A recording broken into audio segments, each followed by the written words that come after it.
Can everybody hear me? Oh, there we go. Call to order for the April 10th, 2024 Airport Advisory Board meeting. Do a quick roll. We've got Tim Combrick, Sure. Steve Anderson, Larry Odell, Lisa Airport, yours truly, and we are absent 3 members tonight, Mike Jankowski, Dick Rutan, and Ross Schotthauer. And we've got Brian Cleary is participating via Zoom.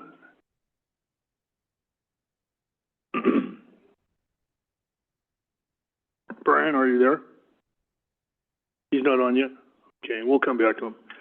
I would ask everybody at this point in the game to silence your phones, silence your ringers so that we don't get interrupted by anybody's phone calls.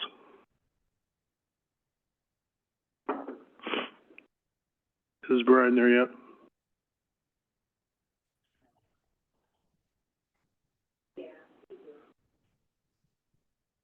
Okay, well, we'll move on to the Pledge of Allegiance.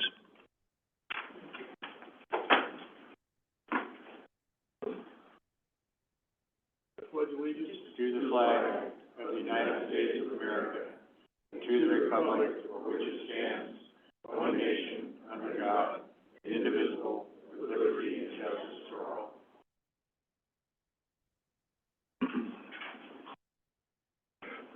Call for conflicts of interest. Anyone on the board? Okay. Changes to the agenda? We don't have any. And on to public comment. I might suggest, given the nature of tonight's meeting, that if people would like to move forward to some empty seats, we can kind of compress the group a little bit. It might help a little bit when we get to question and answer. So I would invite you to do that if you'd like to.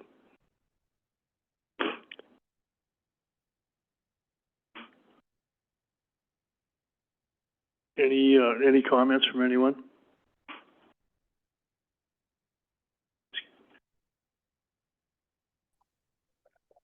Item 6, approved minutes of our previous meeting. Someone like to introduce a motion for that? I move that we approve the minutes as drafted. Second. Motion's been seconded. All in favor, say aye. Aye. Any opposed? Approved and carried.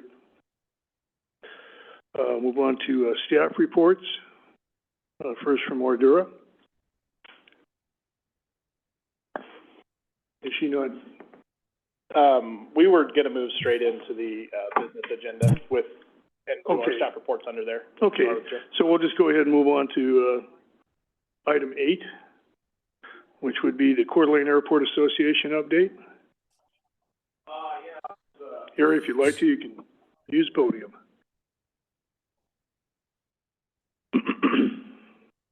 Yeah, my name is Harry Craviotto. I'm Coeur d'Alene Airport Association President, and we have had a good meeting last night. We had Bat Masterson give us a presentation about his candidacy for the Kootenai County Commissioners positions, and then we had a good tour up to Dahar in Sandpoint last month, and that was very informative.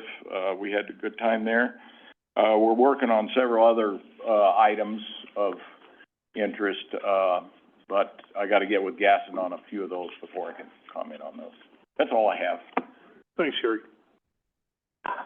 From there, we're going to move on to our single agenda item tonight. We decided this meeting just to keep it confined to the seasonal tower that's going to be going into effect on May 1st. We wanted to give opportunity for presentations from both Mike Kincaid, resident of the airport, and Tower Tech, and then have a broad question and answer session afterwards to satisfy anybody's interests or answer any questions anybody has about doing that. So with that, I'm going to turn things over to Gaston.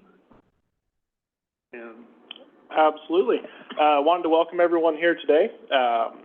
Pretty much the point of today's meeting is to introduce our seasonal tower controllers and the company that's going to be doing that. That company is going to be Tower Tech, Inc. With us today is R.T. Martin, the operations lead, and Aaron Moore, their CEO, as well, in the audience. They'll be giving a presentation as well. But more than anything, just wanted to get everyone in the same room, be able to question and answer session with them, what has worked in the past, what hasn't worked in the past, answer any questions that the operators and users might have in regards to the seasonal tower. So more than anything, just kind of an open session. So I know we have a couple of presentations from Mr. Kincaid and from Tower Tech themselves. So we'll get underway with those, and then we can do question and answer after that. Mike, you're up. Mike. I'm Mike Kincaid with Coeur d'Alene Flyers, and this is Riley Stanton. Riley's going to be helping with the presentation. I'm going to give it to you from, can you hear it? Am I good? Okay. I'm going to give you the view from the old guys, and he's going to be giving you from the younger generation. Riley got his pilot certificate when he was 17. He's working on his instrument, commercial, and flight instructor. Hopefully have all that done by the end of the season. So, zip ahead, and if you have any questions or comments, please jump in, because I'm not the final authority. Obviously, the Tower Tech guys are going to tell you what it's really all about. But here is one of our goals for this year: no incidents, no accidents, no pilot deviations, and no verbal fights on the airways like today around 2 o'clock. We want to support our local tower operators. These guys are here to help us, so we certainly want to do everything we can to help them. This is, tower is nothing new, Coeur d'Alene. This is, in the 1940s, we had a tower. I wasn't here then, but we had a tower back then. Needed even worse today.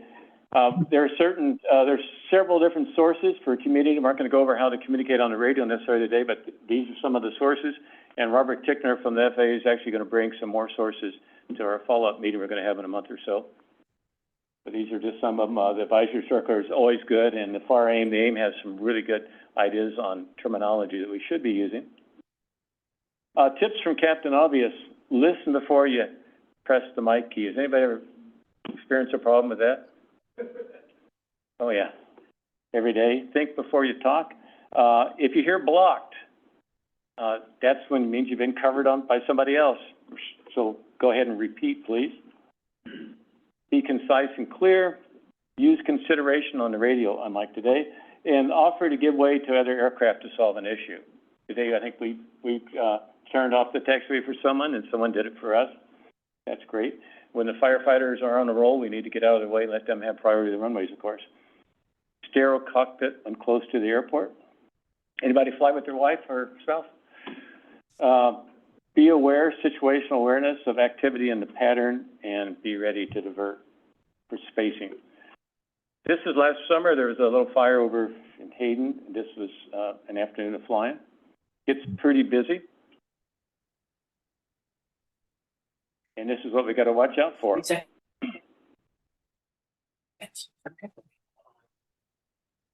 So if you see one of those coming at you, get out of its way. This one was being trailed by another one very close behind it. So if you see that in your windscreen, you have about a second to decide what to do. But we want to watch out for these guys, give them plenty of room when they're fighting fire. Stay out of their area.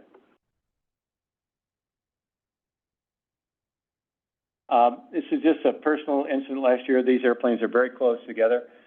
I was coming in from the northeast and made 3 radio calls.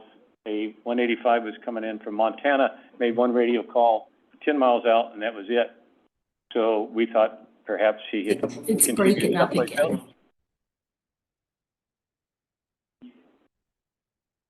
Okay. So we thought perhaps he'd gone on someplace else, didn't see him, didn't hear him, made 1 call 10 miles out around Silverwood, and all of a sudden there he is. So P-18 is crossed Ramsey Road and making the 45, and this was taken with a 360 camera, so it was a lot closer than what it looks here, but totally cut us off. You just got to watch out for these people. We don't want this to happen. The first couple of slides had happy endings. Nobody got hurt. On the gas The ranch, airplanes isn't did. it? Mission doesn't have This the is the one, TV everybody on know and about his this tablet one. on. Colorado Cirrus hit that. And the Cirrus deployed his parachute and everybody was okay. This one, nobody got hurt amazingly on this airplane, but this is a very typical of something that can happen when a low-wing aircraft is coming on a high wing, can't see below it, obviously. So, gotta watch out for that. Now we get into the more serious ones. Everybody know about this crash? It wasn't controlled by tower operators, but it was a air boss.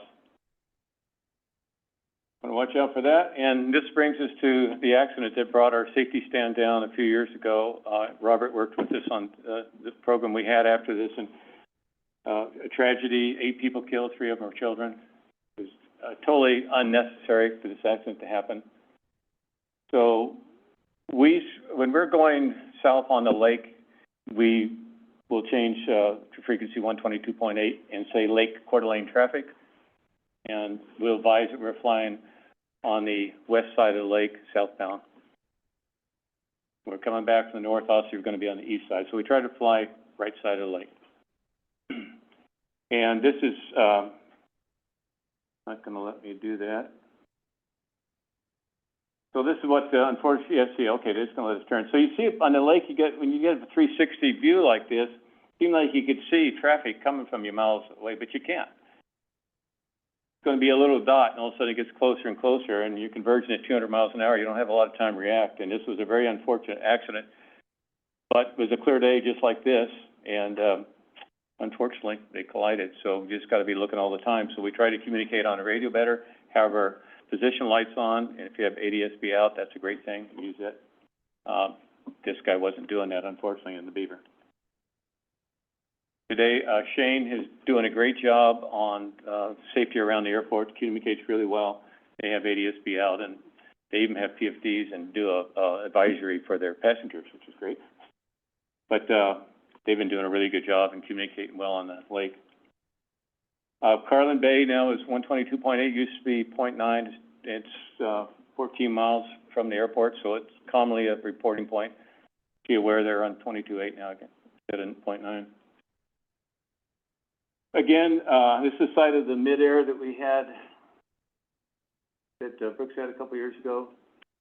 My wife and I were flying that morning, and the Brooks Beaver almost hit us. So about 2 hours later, this accident happened, and I responded to it to look for survivors, and unfortunately, there weren't any. Pretty drastic crash. So now we're flying to right, and it's really seemed to solve a lot of the traffic problems. We haven't had any conflicts since we started that. People that are doing it right anyway. And here's another one just showing right traffic. These are some of the reporting points people are commonly using. And we show you some pictures of those. So again, this is Riley. I've had the pleasure of flying with. We just flew the 172 today, and this is a plane we've been flying this winter, Air Coupe. I'll let Riley take over now. Yeah, so I've been pretty privileged to be able to fly with Mike and learn a lot recently. And I think one thing that is unfortunate about Coeur d'Alene is when you go to other flight schools and whatnot around the area, you often hear, I would never send a student to Coeur d'Alene. And that's not something I like to hear very much. But the reality is it's an unsafe airspace oftentimes, and I can see why that happens. So the tower this year will be issuing brasher warnings. A brasher warning is when you're told about a possible pilot deviation, and that can come in a lot of forms. You can get a pilot's bill of rights on the ground, like in a ramp check, or something to that effect. And we don't really want that happening to all of our pilots around here, and so it would be best if we followed the laws and regulations as we're supposed to. And if it does happen, I mean, obviously comply with the tower as best you can, and hopefully you can come to a resolution and it can be an educational moment for pilots. I think that's the outcome, is we really want people to be safe.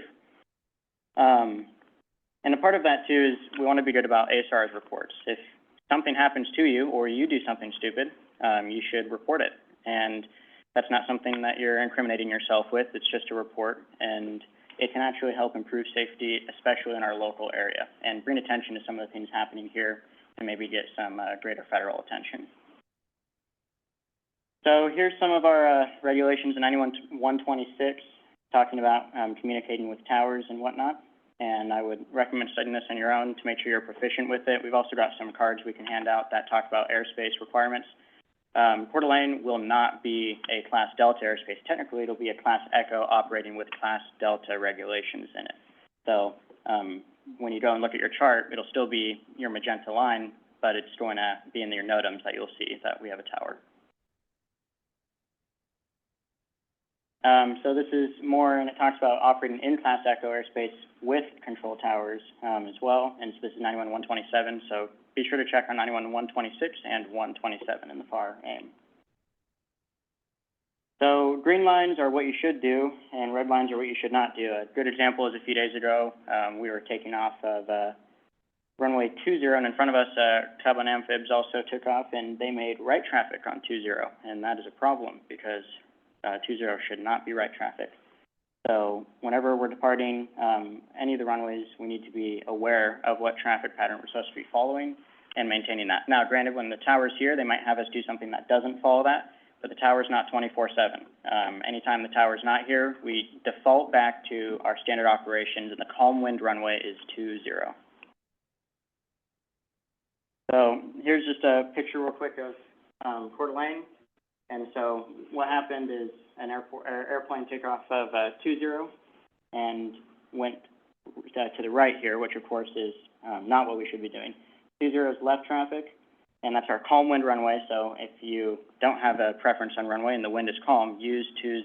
If you go to Sandpoint, for example, and tune their AWAS, it says that in the AWAS. I think we're going to work on that as well, having that here. The only right traffic runway is runway 2. So be aware of that. And our pattern entries, common one that we'll hear about is 45 from Hayden Lake. That's a pretty safe entry in because you can get a good view of the airport, you get a good view of what airplanes are doing, and you can have enough time to pick up weather and see what's going on. Another one that happens often is people flying overfield, 500 feet above, but be aware that if you're 500 feet above, that is also the turbine traffic pattern, and so there is still potential risk at that altitude. So here's some suggested reporting points that we have, and I'm sure most of you are familiar with this, and this doesn't really, I mean, it's not more so for us, it's also for recognizing that there are pilots out there who don't know these, especially if you come in and you don't know Coeur d'Alene, you might not know these points, but these are ones that we should know and be familiar with. So we've got Silverwood up top there. Everyone knows where that is. It's about 8 miles to the north, Lake Pend Oreille up here. Hayden Lake is our common reporting point for a 45 and the downwind for 2 or even 20. Tubbs Hill by the resort and golf course down there at the north end of Coeur d'Alene Lake. Lake Coeur d'Alene, of course. Arrow Point, which is just south of the resort, and Gauzy Ranch, which is adjacent. Post Falls is a common one, and then Hauser Lake to the north there on the state line, and Twin Lakes and Spirit Lakes as well. So here was Mike a little bit ago coming up, on a reporting point as well. And so what we want to be good about doing is, the FAA does suggest 15 miles that you make a call to the tower, or that you make a call when there's not a tower as well. Locally in Coeur d'Alene, it's probably wisest to do 10-mile reporting points. 15 miles is a bit egregious. And there's some places where that could be a radio conflict and you might not be able to get a signal out. So 10 miles is a good spot to report, and there's a lot of good places, where you can do that from. And so you can do that from, Silverwood's a good example. It's 8 miles. So before Silverwood, if you report 10 miles, it's a good spot to do it.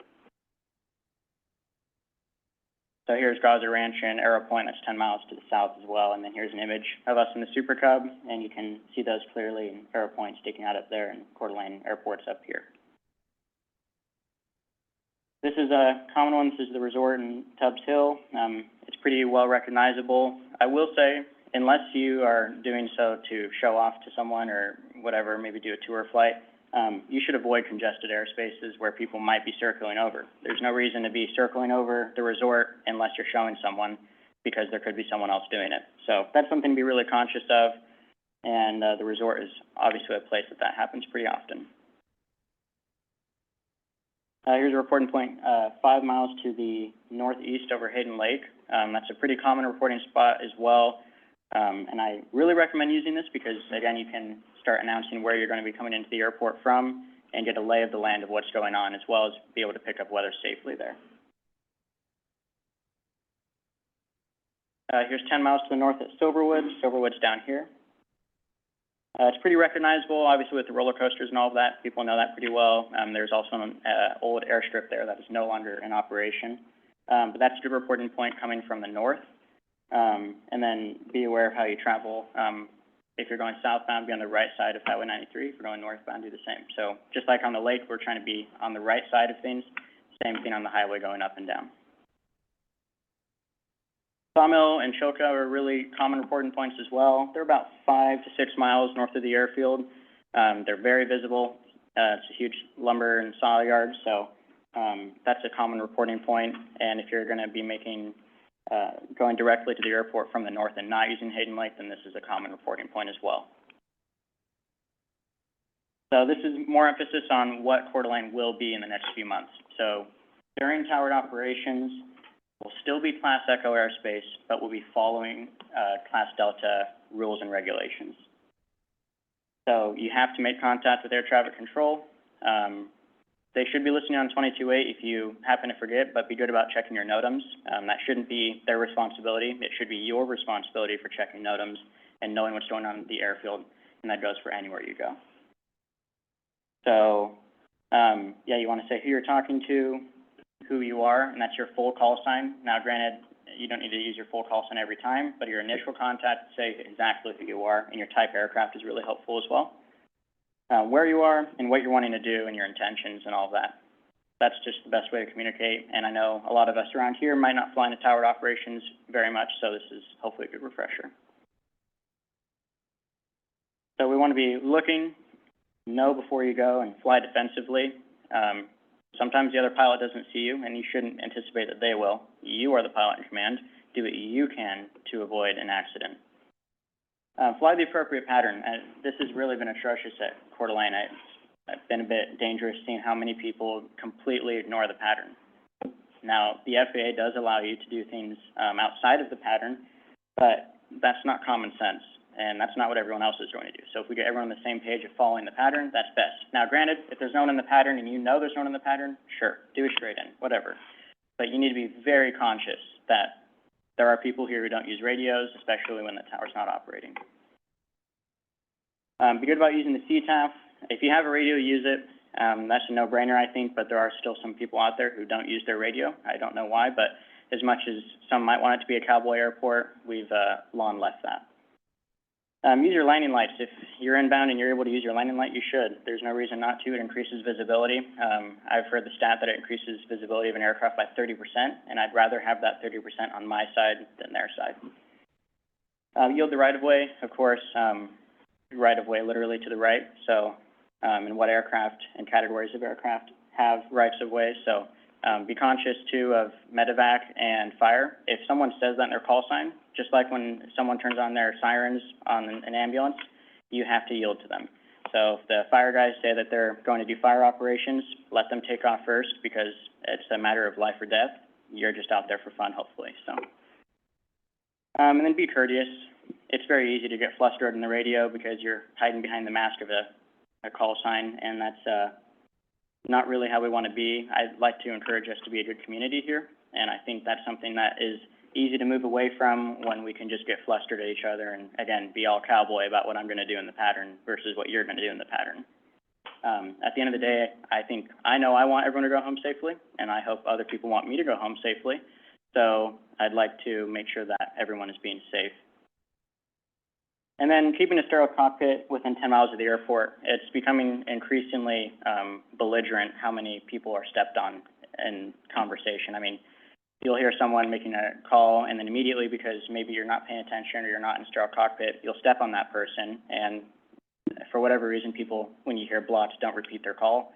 So if you hear blocked and you just made a call, say your call again, but be conscious about before you make a call, stop and listen for a minute. And sterile cockpit can really play into that because it kind of forces you to be active and listening to your radio. And I like to say, if you're on cross countries and doing things, it's fun and easy to have jibber jabber and talk like that, but maybe make a game with yourself of who can spot the traffic first or things like that, and be good about being focused on what you're doing. And then fly quietly. An increasingly difficult challenge that the airport's facing is noise abatement. It's not our fault, granted, entirely, because I guess some people moved near an airport and didn't realize that they were near an airport, and so many are complaining about the noise. But if you can be good about maybe not using 2 and 2 0 over and over, and try and maybe do 3 touch and goes on 2 and 2 0, and then move over to 6 2 4, if possible, just to be courteous to those people who are living nearby. I can imagine that it could get, as a pilot, I like hearing planes, but I can see how when you hear 12 people in the pattern for 12 hours straight, it can get a little bit obnoxious. So do what you can to avoid that. Tower is going to try and help too with noise abatement as best they can. And so that would be a good thing, because I wouldn't want to see noise abatement escalate into a bigger issue. I'd rather do little things now to avoid that than have that become a bigger issue later down the road with angry HOAs. Again, the calm wind runway is 20. So if there is no wind, use 20. It seems that people go for a free-for-all. Today there was a point where it was reported calm wind and it was calm, and there was someone on final for 6, someone on final for 20, and someone calling base for 2. That's a problem, and we don't want to see that happening, because that's a big risk, and for whatever reason, again, people don't seem to be consciously listening to what's happening on the radio, which is, again, a major issue. So I think that's what we have today for you guys. If there's any questions and all of that, I think Mike and I can answer those now, and then the tower will do their presentation as well. I have one. Normally you call 15 out, but when we have a tower, it's 10 or 15. So I don't know what the tower will say. I would say still 10. Yeah. Okay.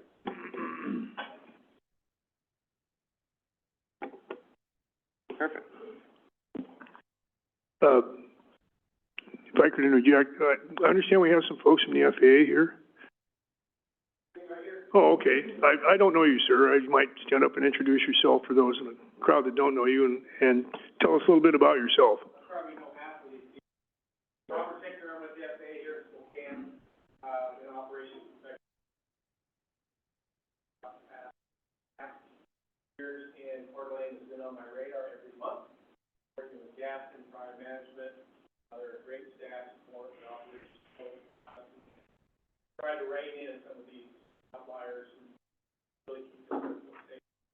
They've really been instrumental to try to get the tower here, and all the studies that we work with at AEO and the Business Office. So hopefully in the future, that's going to happen for a full time. It's wonderful to see them out here through the season that you guys are here to answer questions. If you have anything to ask again, we do have a FAA safety team rep here, Mr. Steve Lowry, that volunteers his time and does a great job spending time and things here as best he can, and mitigate the risk. Thanks for them presenting, and thanks for you guys doing. Good to see you again. Thank you. Good evening. I want to thank everybody for coming out tonight, giving me and others a chance to talk with you and hopefully answer your questions and such. I'm gonna run through a quick PowerPoint here, and then I'll answer any questions you have, and I'm sure you'll have many. All right, so Tower Tech's been in existence since 1994. We just finished our 20th year as a private company. We currently have 33 employees, 27 of which are air traffic controllers, and we have a 6-person support staff, to include Aaron Moore. Aaron, would you stand, please? Turn around so everybody in the back can, I don't want them just throwing rocks at me. Aaron is our CEO. He's been our CEO for the last 3 years, doing a great job, has a master's degree in business admin. Anyway, move to the next. Who had the clicker? Oh, thank you. Wow. All right, let's see. I know. He's trying. All right, that's not the right button. That's not the right button. Look, am I pushing? Pushing all of them. So left or right? Okay. There we go. The vast majority of our air traffic controllers are all veterans, and all of them are FAA retired air traffic controllers. So they've been in this business a long, long time. We have a variety of experience. We have controllers from San Francisco Tower, from Phoenix Tower, from Oshkosh, from just about everywhere across the country. We currently have one guy from Tennessee and one from New Mexico and so forth. There's only 3 rules in our company. Do a great job, safety and service. We are not the police. We are not here to harass or try and enforce rules. The rules are the rules, and they're there for safety. So we're going to follow them, and you're going to follow them. The airport's going to follow them. Have a great time. We love what we do. Otherwise, I've been doing this since I was 18 years old. And I'm a lot older than that now. It's been 49 years, and I love every minute of it. And the third rule is take care of each other. We're a team. Okay? We don't argue amongst each other. We do our jobs. We help each other. That's it. That's all we're here for. That's a picture of our tower. You may have seen it last year. It's back for the next few weeks while they finish up the new tower that they're building. Once that's up and operational, then this will go home. Some of what we've done in the past is, this is an event at Kernville, Lake Isabella in California, and that's a CAL FIRE event. That's their headquarters at CAL FIRE at that particular one.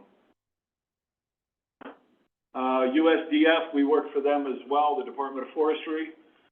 We've worked in 7 different states, and we usually have probably 6 or 8 outings each year as a minimum. We also do some airport events. This particular slide is from Blythe, California, which if you've ever driven I-10 from LA to anywhere else, you've driven through Blythe, probably accelerating the entire time. It's right on the Colorado River, and our joke is it's not hell in Blythe, but you can see hell from Blythe. It is the desert, and there's nothing out there.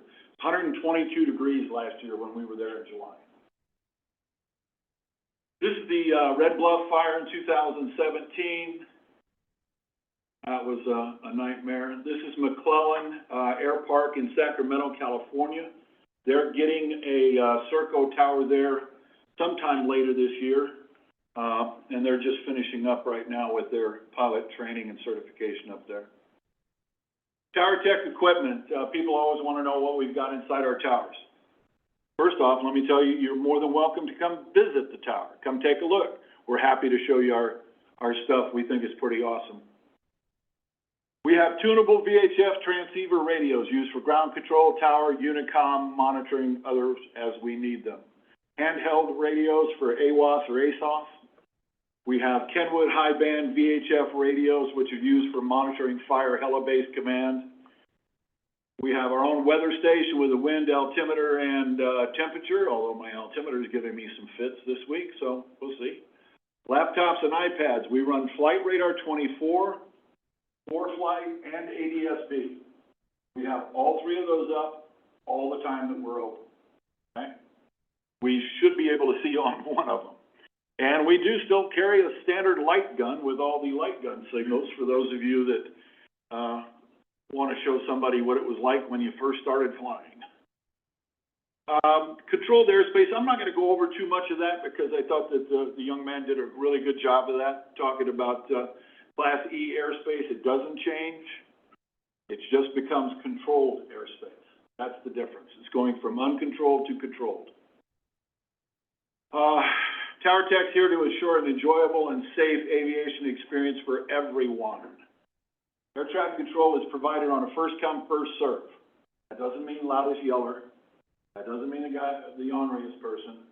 He'll get attention, but it won't be what he's looking for. I don't know who this girl is. It's just a picture. I thought it was kind of funny. Looking forward to seeing you soon. Okay? For those, that's Wild Bill. That's Wild Bill. Wild Bill used to work at San Francisco Tower, and he's a really good guy. He's a really good controller. And like I said, stop by the tower anytime that we're there, and we'll love to show you around and let you listen and see if you can understand what they're saying or pick out what they're saying and doing and so forth. And Bill will be back here again this year. This was taken in our tower last year here. Questions? Before you ask, I have two more bits of information for you. Get ready to write. Frequencies. Does anybody need pen, paper? I know you do. You probably need them both, don't you? I need both. Pen, paper, somebody to write it down for you. I have business cards up here that I'm happy to hand out. I've got enough to give at least two of them to all of you, if you'd like. But tower frequencies for this session will be, for tower, it's 125.725. And for ground control, it'll be 134.05. Got those? 125.725 and 134.05. And they will be in the NOTAM. Gaston's got all this information already, so that'll be there. I've also got two phone numbers for you. While we're in the trailer, in the temporary tower, the phone number will be area code 916-500-3811. That rings directly into the tower cab. Okay? My number will be on my card. I won't bother yelling that one out to you, so just pick up a card. You can call me anytime. Okay? I am going to be here when we start this. We're going to have 3 controllers in the tower at all times, and we will rotate on about an every 2-week basis. Okay? Let me see, what else? That looks to be it, so I want to talk about, I'm sorry? Oh, yeah, okay, thanks. You're good. All right, so when the tower does open, our hard phone number to the tower that's built will be area code 208-762-0162. And that will be a hard landline into the tower. Okay? Now, yes, tower operational hours, my CEO's doing hand signals, and I don't know what the hell he wants. But anyway, no, he wants me to tell you about the operational hours. We're going to be operating from 8 a.m. until 6 p.m. every day of the week. So when you think that Gaston or these other guys, Joe and the rest of these guys that helped work out this contract were easy on us, they weren't. They said May 1st to November 1st, every day. Anyway. All right, questions?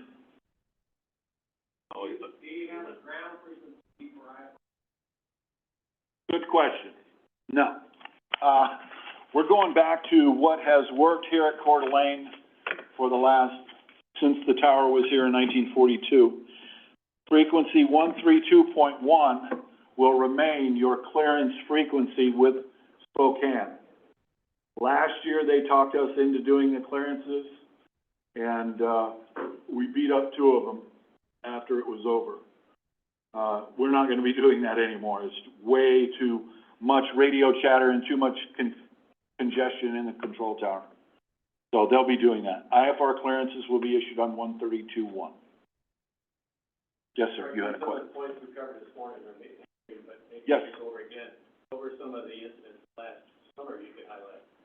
We don't want to repeat. Yeah, well, let me see, probably, you know, you have the standards where people don't want to talk to anybody, and that's all fine when the tower is closed, but when it's open, you have to talk to us.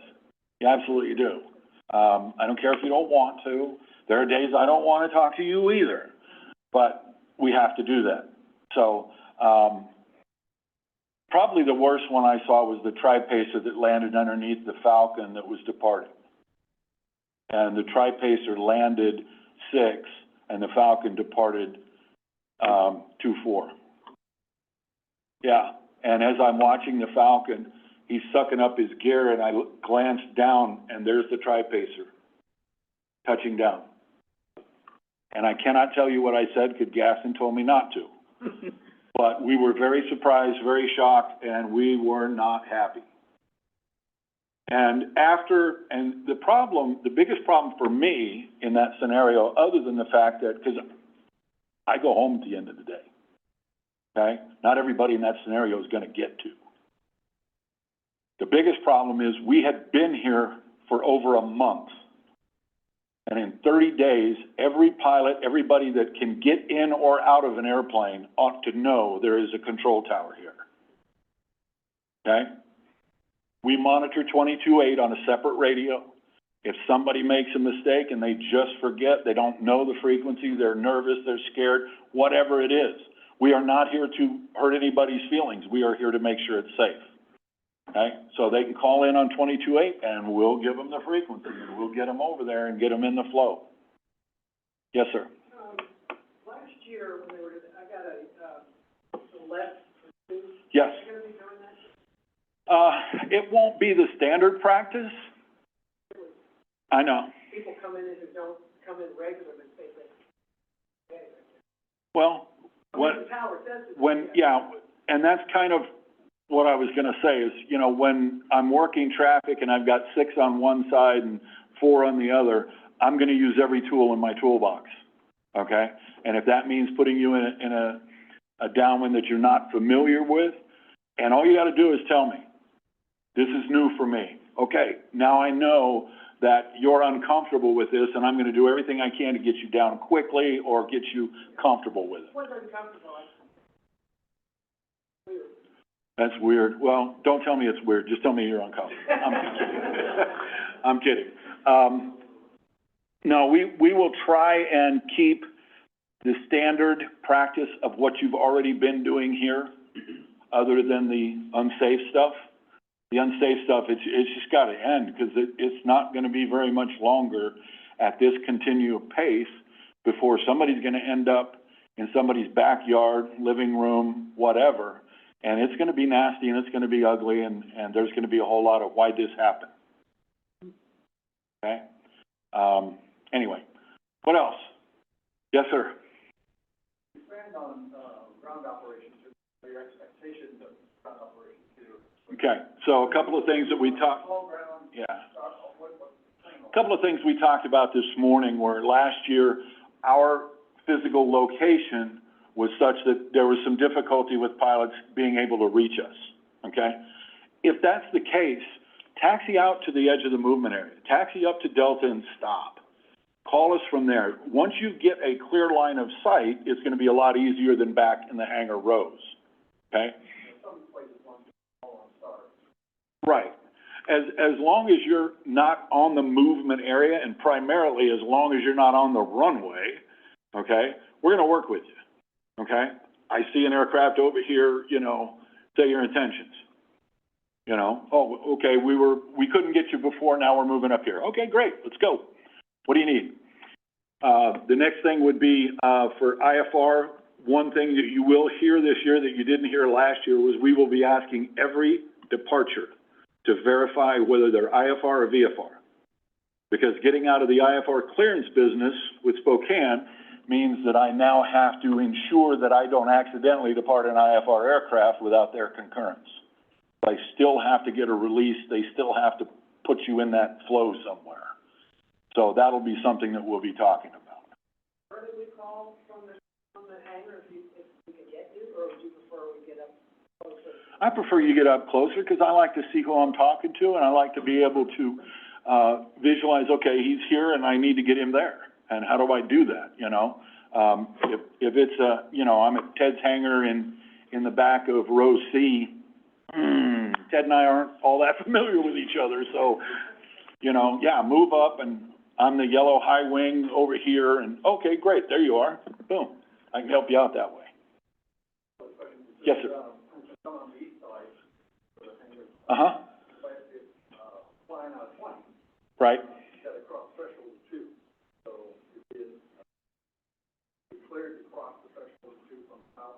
Yes, yes. And that's, one of those things where, you know, you can help us out by not crossing an active runway if we just say taxi to this one, you know, taxi to runway 20. Yeah, you say, well, I need to cross right over here first. Okay, great, you know. If you're back behind where I can't see where you're at, I'm not gonna know that necessarily. And I know somebody was talking earlier about them being back, on the east side of the airport, and they were wanting to move up, and they didn't want to get in the CAP area or whatever. Taxi up to the movement area if you need to, you know, and then call us from there. Yes, sir. Yes, when the fire season starts, and James over there will let us know, and then our closing time will be predicated on their completion. So we may be there till dark, or until it goes dark. I don't know. I hope not, just simply because 10-hour days are hard, 12 and 14 are damn near impossible, you know, but they're tough, so, yeah. They will determine that. Yes, sir. Uh-huh.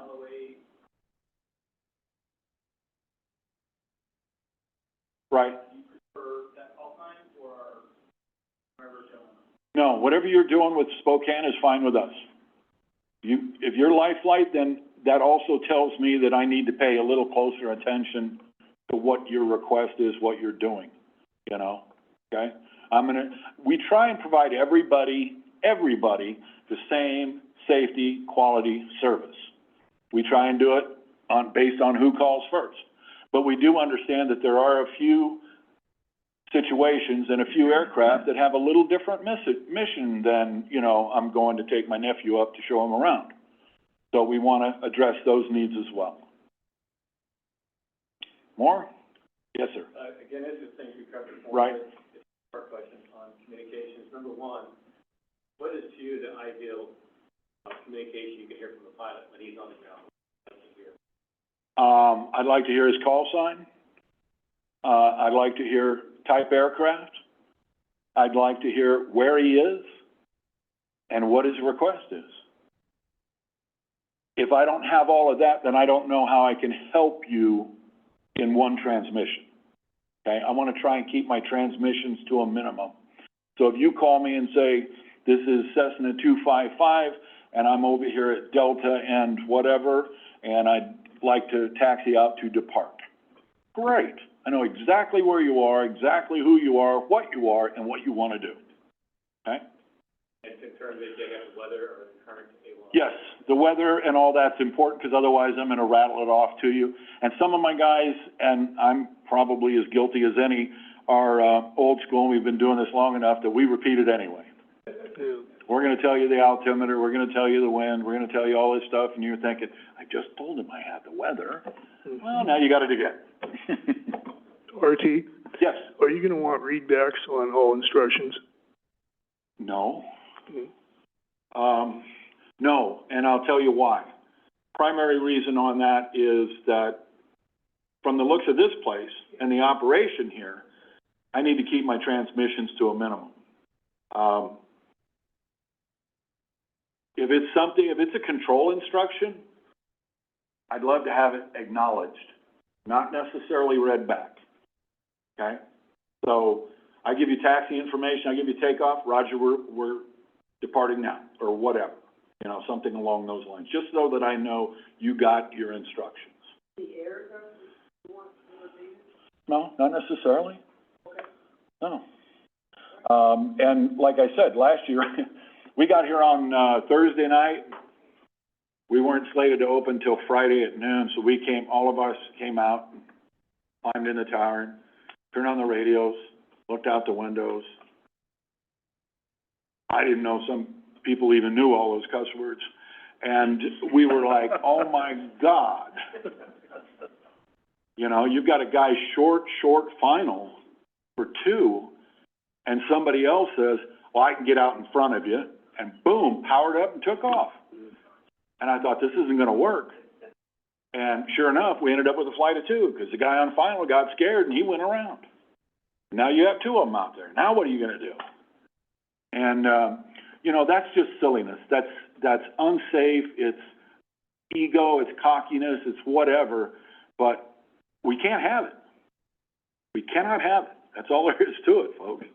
All of our controllers, when we come here, we are all certified to work at this airport. Right? The FAA comes out and they give us written exams, oral exams, and then they watch us talk to you guys for a while and make sure that we're doing what we're supposed to be doing. So, we are here just to help you and make this place safer. That's it. Yes, sir. One thing I did hear was direction. I always like to hear that. Absolutely. Absolutely. At any time. You can tell me everything you want to tell me. I'm not going to be critical of too much information. Okay?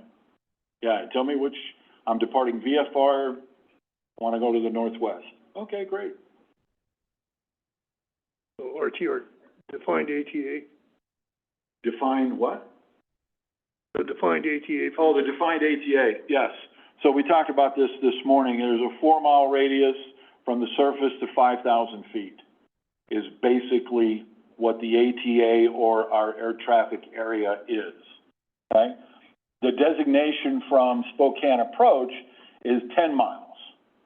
So that's where they will be turning over all of their inbound IFR traffic or inbound practice approach traffic or whatever. They'll be turning them over to us at 10 miles. We get a call from them on the inbound of who it is, what they want to do, much earlier than that, but at 10 miles, they have to change frequencies and talk to us. Yes. 4-mile radius. 4-mile radius. We're gonna do IFR practice approaches, you want us to go to Spokane? I want you to go anywhere else, yes. No, I'm at radio. I meant state-wise. You can go to Montana, Washington State. They've got some wonderful approaches over there. Well, no, it's not just for Tom. I think I recognize a couple of people. No, do you have to do practice approaches here? Would be my question to you. Because if it's a busy day, the first... I mean, if there's not much traffic. Well, if there's not much traffic, yeah, keep me awake, please. You know, whatever you need to do, that's fine. But if there's traffic, you know, I'm going to use every tool available to me, okay? And that means things like extending your upwind, extending your downwind, you know, make it 360 on downwind. You know, I'll call your base turn. Depart the pattern to the south, to the north, to the west, whatever, come back in 30 minutes. I'm going to use every tool available to keep it orderly and to keep it safe. That's my goal. And I have to reach my goal. Otherwise, Gaston won't have me back at all. Other questions? The one thing, Yes, sir. my last one. No, that's good. We We talked about these this morning, and I forgot, and he wrote them down, so that's great. The one you were gonna cover is confirm you have the traffic. That doesn't mean. Right. Yeah, traffic on your screen means nothing, okay? I have 3 different software programs I'm running in the tower at the same time. And every single one of them is just a little bit different, okay? So the readout is a little bit different. So my best tool is to find you out the window, okay? Your best tool as a pilot is to find the traffic I issue to you out the window. Your iPad, you can be looking at it and, oh, there he is. That's not good. Find him out the window. And when you tell me I've got him in sight, I'll follow him out the window, please. Because that is the only way that you can guarantee safety. Yes, sir.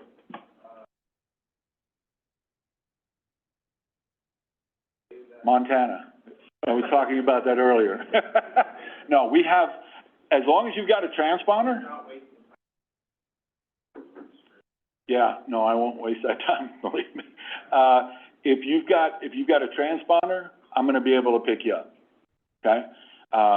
If you got ADSB, I'll see you and so forth. If you have nothing other than an airplane and she's nodding, yes, he has nothing, just an airplane. Con her into buying you something that works. No, I'm kidding. Come talk to me personally. Come to the tower, talk to us, tell us what your capabilities are. We will show you what we can do for you, and we'll find a way to make it work. Okay? That may be, you know, close at 6, you go at 6:30, you know. Well, once again, it's 6, you know. Kidding, I'm kidding. Anything else? Thank you, thank you. I'm known for my my presentation. Just so you know, and I said this earlier, we have 3 controllers in the tower at all times. One of them will be the supervisor in charge, and he works traffic as well. One will be a controller that was here last year, and one will be a new controller. So, because y'all ran off some of my people. They just, I was telling Mike earlier today that I actually was sitting down in the lower part of the tower working on a report, and a guy walked in, sat down next to me and said, I gotta go home. I can't do this anymore, RT. I can't. And I said, my God, man, I appreciate your candor. Thank you so much for not letting it get out of hand. I wouldn't have put you in this situation had I not believed you could, but I understand. And I let him go. And I had more than one of those guys. And, so y'all are tough on my controllers. Yeah. Okay? I'm not afraid to come meet you if, it is required. We will always start the conversation with an educational, origin. This is what happened. This is why it can't happen again. This is what needs to happen.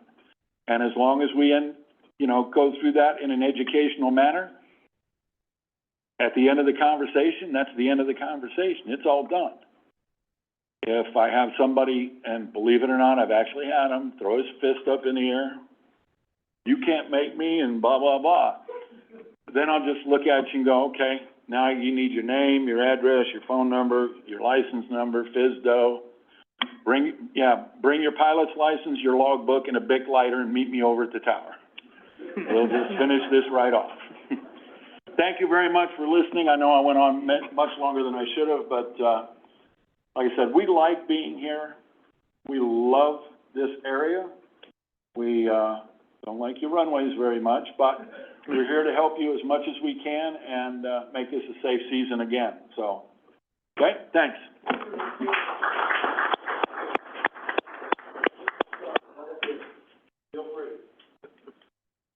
Thank you, RT. And with that, we'll move to public comment, if there is any. Frank, just something, we have some handouts if anybody wants these on.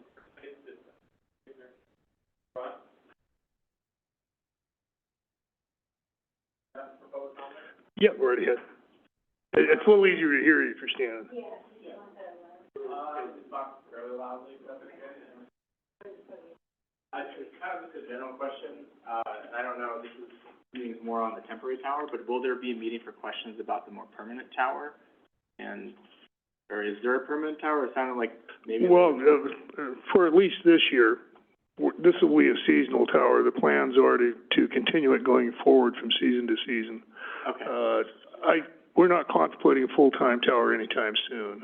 No, Gas can speak to this.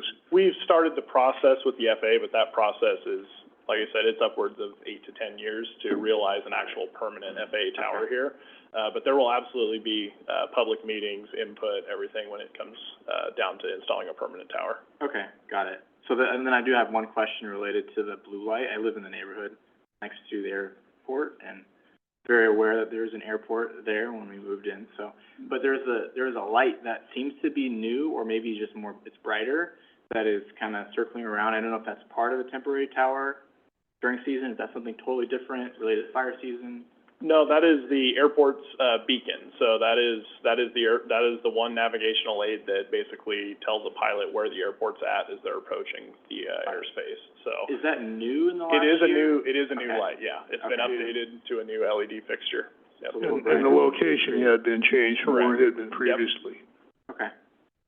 All right, I think that is my only, comment. I do appreciate your, this presentation on safety and commenting on how maybe for takeoffs and landings, I know that there's, I think, more flight schools operating in the last few years or last year than before, so there's a considerable increase from my perspective in the takeoff and landing, practicing, so I appreciate that. Obviously, you guys are gonna do what you're gonna do, but, it is noted when it's every hour, many times for the entire day. Thank you. Yeah, for those of you that weren't at the association meeting last night, Kirk Lauer gave a presentation on his intentions for, I won't call it an air show, but a function this summer that may be fairly significant. And I would ask Kirk if he might come up here and just, for the benefit of those that weren't at the association meeting last night, that function is going to be a fairly significant thing, and just say a couple words if you would, Kirk.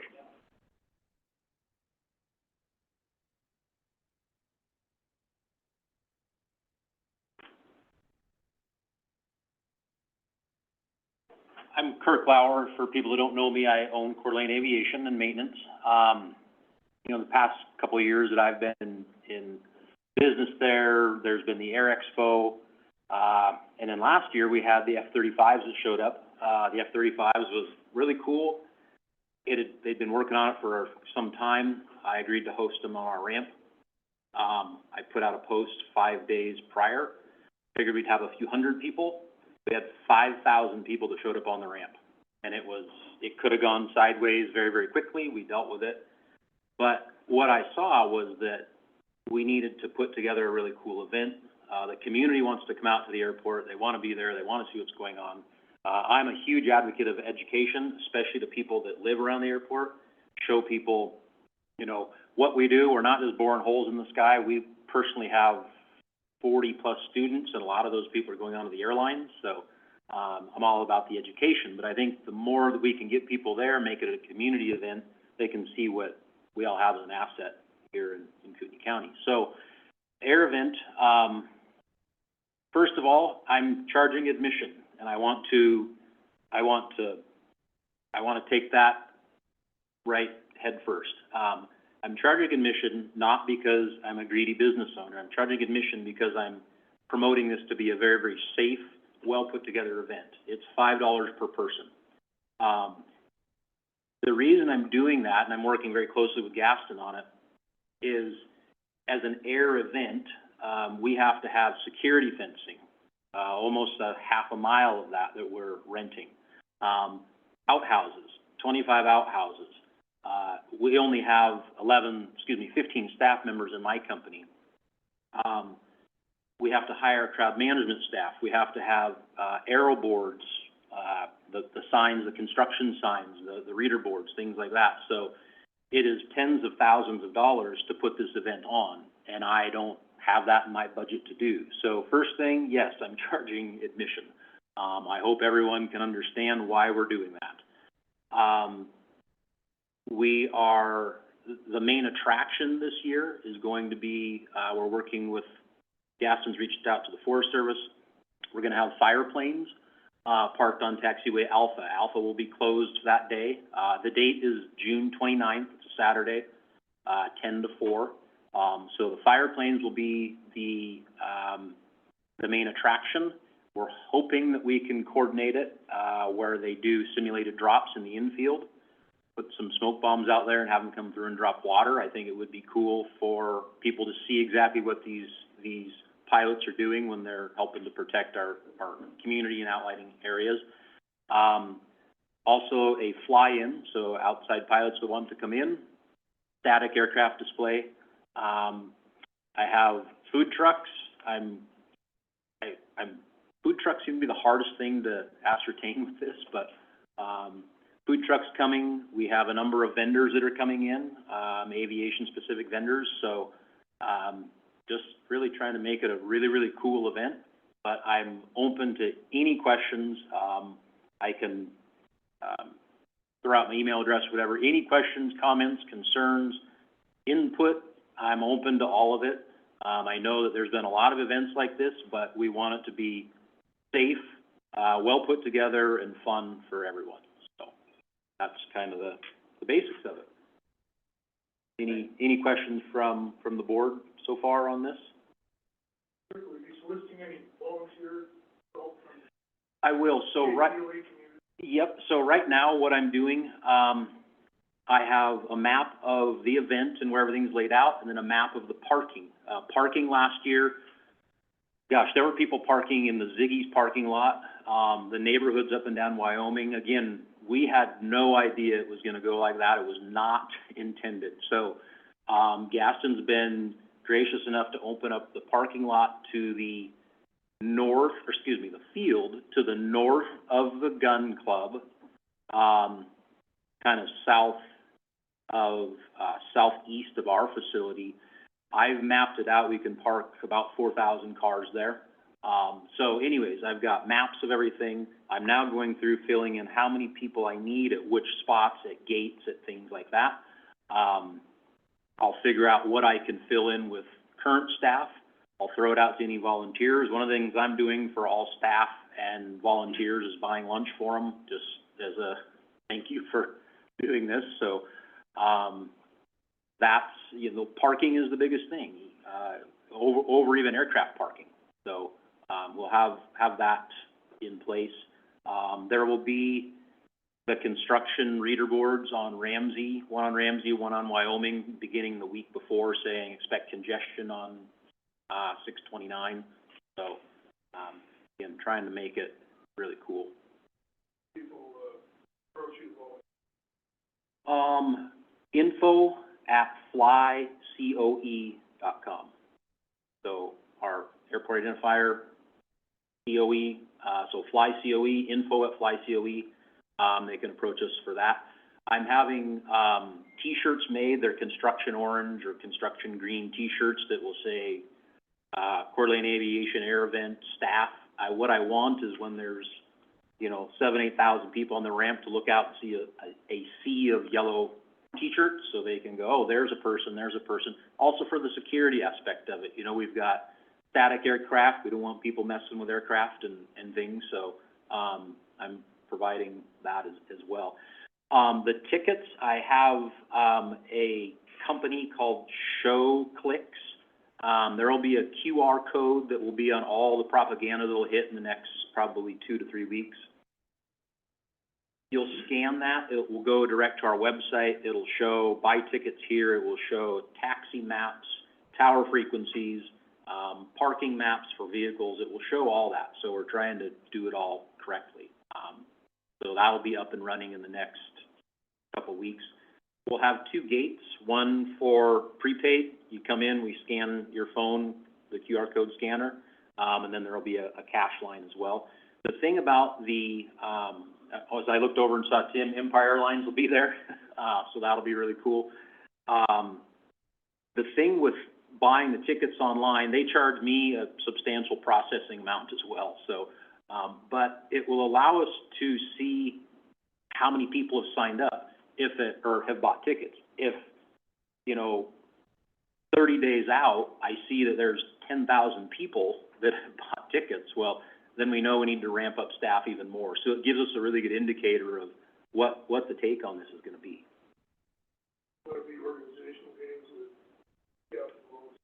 There will be, yep. I will be holding at least two, staff and organizational meetings. Gaston and I have been working on this, and I wanna make this very clear. It is a Coeur d'Alene Aviation event in partnership with the Coeur d'Alene Airport. I can't do it without the airport. Gaston and I have been working on this for the past 3 months, but we didn't wanna bring it forward until we had a lot of the groundwork laid. So, there will be volunteer meetings talking about, just all the details and how it's all gonna work out. Any other questions at this time? Oh, yeah, it should be fun. Thanks, Kirk. What's that? How are you gonna advertise it? So we do a lot with social media. It will hit, it'll hit our Facebook page, our Instagram page. It'll go out to the Coeur d'Alene Flyers group, the FAT-TNW, social media group. They've got, 17,000 members, something like that. I'll then reach out to the press, and the news outlets. Last year, I did one Facebook post for the F-35s, and I had 4 news outlets and 2 newspapers contact me, so went quick.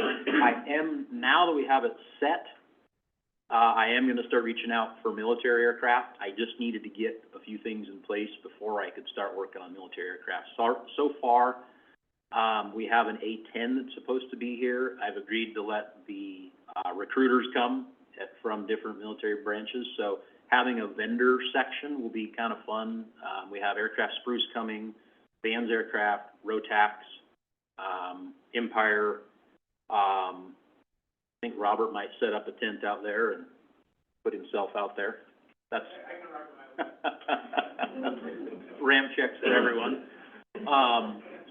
And I've actually talked to Robert a number of times. I am an advocate of having the FSDO out there, not because they need to do ramp checks, because I think it would be great for everyone to go, well, there's the FAA. Wow, they're really approachable guys. They didn't bite my head off. They don't have red horns on their head or anything like that. So, I have a great relationship with FSDO, and I think would be cool to have them in front of us all, so.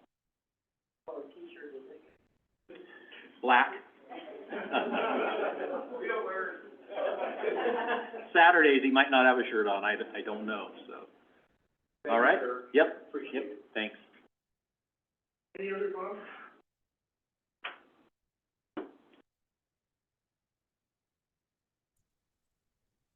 I move we Frank, were you adjourn. calling for more public comment? Frank, were you calling for more public comment? Yes, sir, it was. You're not, I'm sorry, I didn't have my mic on. Turned it off. Okay, somebody want to second that? I'll second it. Motion's been made to adjourn the meeting. All in favor? Aye. Meeting adjourned.